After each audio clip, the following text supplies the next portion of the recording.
It all began in 1763, with the end of the French and Indian War. The Treaty of Paris not only marked Britain's victory, but also left the British Empire with a staggering war debt. To pay off this debt, Britain turned its gaze towards the American colonies, which had been enjoying relative economic freedom.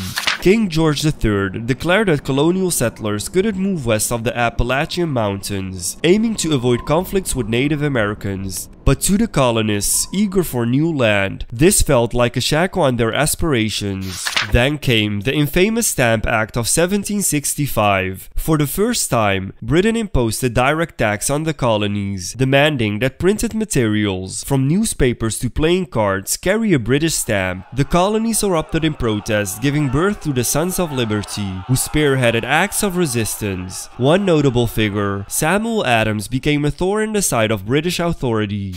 Colonial merchants, lawyers, and everyday citizens banded together, organizing boycotts of British goods. No taxation without representation became their rallying cry, a demand that their voices be heard in the British Parliament. Fast forward in 1767, and the British are at it again with the Townshend Acts, placing duties on everyday items like tea, paper, and glass. The colonists responded with more boycotts, hitting Britain where it hurts the most, in their pockets. Local craftsmen and women stepped up, producing goods that were previously imported. This period saw a surge in colonial self-reliance and unity, as the resistance against British economic control strengthened. Tensions boiled over on a cold night in March 1770.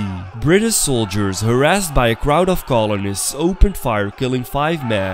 This tragic event was masterfully used by patriots to fuel anti-British sentiment across the colonies. But the tipping point was the Tea Act of 1773. This act granted the struggling British East India Company the right to sell tea directly to the colonies, undercutting local merchants. In a bold act of defiance, the Sons of Liberty, led by Samuel Adams, boarded British ships and dumped 342 chests of tea into Boston Harbor, in what we now call the Boston Tea Party.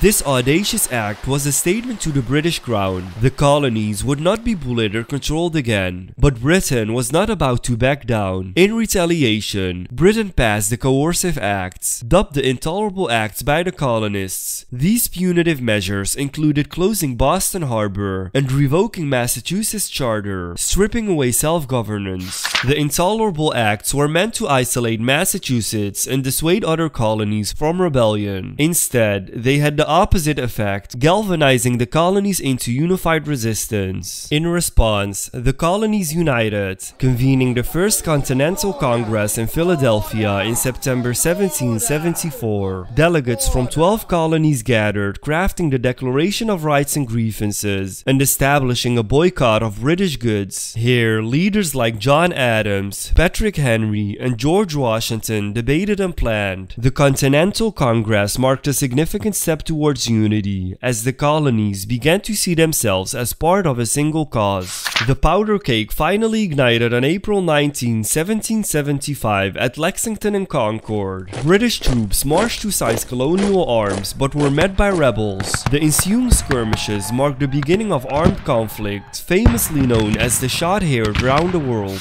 These battles demonstrated the colonists' willingness to stand and fight for their rights. News of the conflict spread rapidly, rallying more people to the cause. With bloodshed now a reality, the Second Continental Congress convened in May 1775. They appointed George Washington as Commander-in-Chief of the Continental Army, a crucial step towards uniting the colonies under one body. Washington's leadership and the formation of the Continental Army were pivotal. The colonies were no longer just resisting, they were preparing for a full-scale war.